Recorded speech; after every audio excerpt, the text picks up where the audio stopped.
നമസ്കാരം. കേരളത്തിലെ ഒന്നടങ്കം ജനങ്ങളെ കണ്ണീരിലാക്കിയ സംഭവമായിരുന്നു ഗംഗാവലിപ്പുഴയിൽ അർജുൻ്റെ ലോറിയും അർജുനും കാണാതായ സംഭവം. അത് കേരളത്തിൽ മനസ്സുള്ളവരെല്ലാം കരയിപ്പിച്ചു. 71 ദിവസങ്ങൾക്ക് ശേഷം അർജുൻ്റെ മൃതദേഹം കിട്ടി. അത് അദ്ദേഹത്തിൻ്റെ വീട്ടുവളപ്പിൽ സംസ്കരിച്ചു. മലയാളികൾ ഒന്നടങ്കം അശ്രുപൂജകളുടെ ആദരാഞ്ജലി അർപ്പിച്ചു. ആ കുടുംബത്തിന്, ആ അർജുൻ്റെ കുട്ടിക്കും നല്ലത് വരട്ടെ എന്ന് എല്ലാ മലയാളികളും ആത്മാർത്ഥമായിട്ട് പ്രാർത്ഥിച്ചു. എല്ലാ കാര്യത്തിനും ഇടംകോലിടുന്ന നമ്മുടെ മീഡിയകൾ അർജുൻ്റെ മോചനത്തിന് വേണ്ടി, അല്ലെങ്കിൽ അർജുൻ്റെ തിരിച്ചുവരവിന് വേണ്ടി ഗംഗാവലിപ്പുഴയിൽ നിന്ന് അർജുൻ ജീവനോടെ ആദ്യത്തെ ആളുകൾ ജീവനോടെ വരുമെന്ന് തന്നെ പലരും പ്രതീക്ഷിച്ചു. പക്ഷേ അതുണ്ടായി. ഏതായാലും 71 ദിവസത്തിന് ശേഷം അദ്ദേഹത്തിൻ്റെ മൃതദേഹം ലഭിച്ചു. അതിൽ എല്ലാവരും തുല്യ ദുഃഖിതരാണ്. അതുപോലെ തന്നെയാണ് അർജുൻ്റെ ലോറിയുടെ ഉടമയായ മനാഫ്, അദ്ദേഹത്തിൻ്റെ ഈ അർജുൻ്റെ കുടുംബം. പക്ഷെ ഇതിനെല്ലാം ഈ സംഭവങ്ങളെല്ലാം അപമാനിപ്പിച്ചുകൊണ്ട് നാണം കെടുത്തിക്കൊണ്ട് ഇന്ന് അർജുൻ്റെ കുടുംബം ഒരു പത്രസമ്മേളനം നടത്തിയിരിക്കുന്നു. പാസ്കഫിലെക്സോട് ചൂടുള്ള ചായക്ക് ചൂടുള്ള പത്രം. അർജുൻ്റെ കുടുംബം നടത്തിയ പത്രസമ്മേളനത്തിൽ പ്രധാനമായി അവർ ഉന്നയിച്ച പരാതി എന്ന് പറയുന്നത് ഈ ലോറി ഓണർ മനാഫ് അദ്ദേഹത്തിൻ്റെ യൂട്യൂബ് ചാനലിലൂടെ ഈ കുടുംബത്തെ അപമാനിക്കുന്നു, അല്ലെങ്കിൽ അവരുടെ സങ്കടം, അവർക്ക് സാമ്പത്തിക ബുദ്ധിമുട്ടുകളുണ്ട് എന്നുള്ള രീതിക്ക് ആ കുടുംബത്തെ അപമാനിക്കുന്നു എന്ന് പറഞ്ഞിട്ടുണ്ട്. പക്ഷേ ഇതിൻ്റെ ഒരു വസ്തുത ആലോചിച്ചു. 71 ദിവസം അദ്ദേഹത്തിൻ്റെ ലോറി പോയി. ആ ലോറിയുടെ ഏതെങ്കിലും ഒരു പാർട്സ് കിട്ടിയാലേ അദ്ദേഹത്തിന് ഈ ഇൻഷുറൻസ് ക്ലെയിം ഒക്കെ ചെയ്യാൻ പറ്റും. അതും ഒരു ലക്ഷ്യമായിരിക്കും. അദ്ദേഹം അവിടെ തന്നെ നിന്നു. 71 ദിവസവും അദ്ദേഹം അവിടെ തന്നെ നിന്നാണ് പുറത്തു വരുന്നത്. അതിനെക്കുറിച്ച് വിശദമായിട്ട് അറിയാം. ആ ലോറിയുടെ അവശിഷ്ടങ്ങൾ കൊണ്ടാണ് അദ്ദേഹം തിരിച്ച് നാട്ടിലേക്ക്. അപ്പോൾ അതുകൊണ്ട് തന്നെ ഇങ്ങനെയുള്ള ചെറിയ ചെറിയ വിഷയങ്ങൾ ഊതിയുറപ്പിച്ച് അപ്പം അവര് യൂട്യൂബിലൂടെ അദ്ദേഹത്തിന് സാമ്പത്തിക വരുമാനം ഉണ്ടാകുന്നു എന്നാണ് ഈ അർജുൻ്റെ കുടുംബം ആരോപിക്കുന്നത്. ഇതൊരു നാണം കെട്ട ലോകമാണ്. ഇതൊരു നാണം കെട്ട ചിന്താഗതിയാണ്. അദ്ദേഹം മനാഫ് യൂട്യൂബ് ചാനൽ തുടങ്ങി. നിങ്ങളും ഒരു യൂട്യൂബ് ചാനൽ തുടങ്ങും.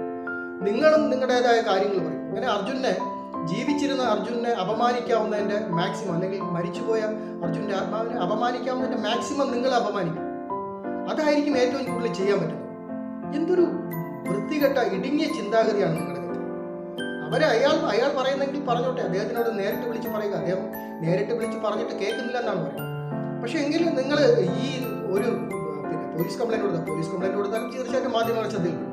ഈ മാധ്യമ ശ്രദ്ധയിൽപ്പെടാതെ അർജുനെ ഇന്നലെ വരെ അർജുനു വേണ്ടി കരഞ്ഞവരും പ്രാർത്ഥിച്ചവരും ഇപ്പോൾ നിങ്ങൾ ഈ അർജുൻ്റെ കുടുംബത്തെ ഏതൊരു വിധത്തിലാണ് കാണുന്നത്? എല്ലാ പ്രശ്നത്തിലും മലയാളികൾ രണ്ടാകുന്നത് പോലെ തീർച്ചയായിട്ടും ഒന്നായി നിന്ന മലയാളികൾ, ഈ അർജുൻ്റെ മനാഫിൻ്റെയും കാര്യത്തിൽ ഒന്നായി നിന്ന മലയാളികൾ ഇപ്പോൾ രണ്ട് തട്ടിലെ നിങ്ങളുടെ വാർത്താ സമ്മേളനം കാരണം കൊണ്ടാണ്. മനാഫൊന്നും പറയുന്നില്ല. മനാഫ് പറഞ്ഞു, എന്നെ ഞാൻ റോഡിൽ ഇറങ്ങി നിൽക്കാം, നിങ്ങളെന്നെ കല്ലെറിഞ്ഞ് കൊല്ലും. എന്തിനാണ് ഇങ്ങനെ ഒരു ചെറിയ ചെറിയ പ്രശ്നങ്ങൾ വലുതാക്കി ചെളിവാരി സ്വന്തം മുഖത്തേക്ക് തന്നെ അറിയുന്നത്? അർജുൻ്റെ ആത്മാവ് അങ്ങനെയുള്ള ഉണ്ടാകുമെങ്കിൽ അത് എവിടെയെങ്കിലും ഒന്ന് സഹിക്കുന്നുണ്ടാവും. നമ്മുടെ സാമ്പത്തിക സ്രോതസ്സാണോ നമ്മുടെ പ്രശ്നം? അതേ നിങ്ങളുടെ കുടുംബത്തെ അപമാനിക്കും. എന്തായാലും വളരെ മോശം പ്രവണതയായിരിക്കും മാധ്യമങ്ങളുടെ മുന്നിൽ ഇന്ന് കാണിച്ച ഏറ്റവും നെറുകെട്ട പ്രവർത്തനം.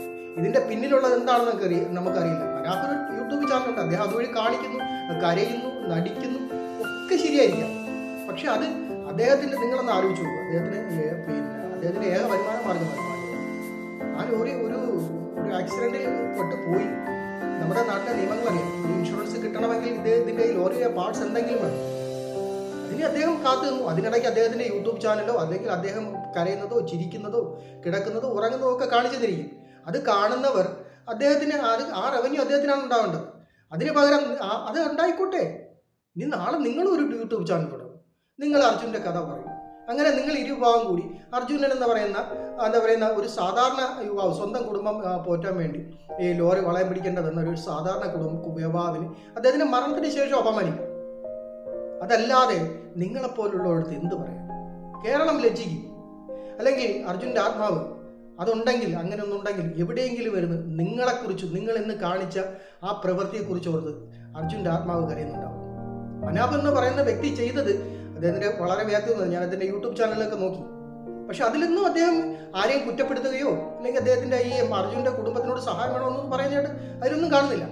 പക്ഷെ ഇതെന്തിനാണ് നിങ്ങൾ വ്യാപകമായിട്ട് ഒരു ക്യാമറയുടെ, ഒരു മീഡിയയുടെ മുമ്പിൽ വന്ന് ഇത്രയും വൾഗറായിട്ട് ഒരു സംഭവത്തെ വിവരിച്ച് ആ മനാഫിനും കുടുംബ ഇതുണ്ടാക്കി, നിങ്ങളുടെ ഇതിനും ആത്മനിന്ദ ഉണ്ടാക്കി, മനാഫിന് നന്ദികെട്ട ഒരു കുടുംബം എന്ന് പറയുന്ന തരത്തിലേക്ക് മലയാളികൾ നിങ്ങളെ കൊണ്ടെത്തിച്ചെങ്കിൽ അതിൻ്റെ ഉത്തരവാദി പൂർണ്ണമായും നിങ്ങളാണ്. പണവും പ്രശസ്തിയുമല്ല ജീവിതത്തിലൊന്നും. മനാഫ് എന്ന് പറയുന്ന വ്യക്തിയോട് ആദരവ് തോന്നുന്നു. അദ്ദേഹം ചെയ്തത് ശരിയാണോ തെറ്റാണോ എന്നറിയില്ല. പക്ഷെ എന്നാലും മനാഫ് എന്ന് പറയുന്ന വ്യക്തിയോട് ആദരവ് തോന്നുന്നു. കാരണം അദ്ദേഹത്തിൻ്റെ പ്രതികരണം കാണുമ്പോൾ അതൊരു വളരെ പക്വതമതിയായ ഒരു പ്രതികരണമാണ് മനാഫിൻ്റെ മുന്നിൽ നിന്ന് വരുന്നത്. അതെങ്കിലും ബഹുമാനിക്കും. ദൈവത്തോർത്ത് ഇങ്ങനെയുള്ള ചെളിവാരി എറിയിൽ നിന്നും പിന്താകും. അർജുൻ്റെ ആത്മാവ് എവിടെയെങ്കിലും വരുന്നത് കാണുന്നുണ്ടാവും. പാറ്റ്സ് കവലി വേണ്ട കാണാം ചുള്ളച്ചായ്ക്കും.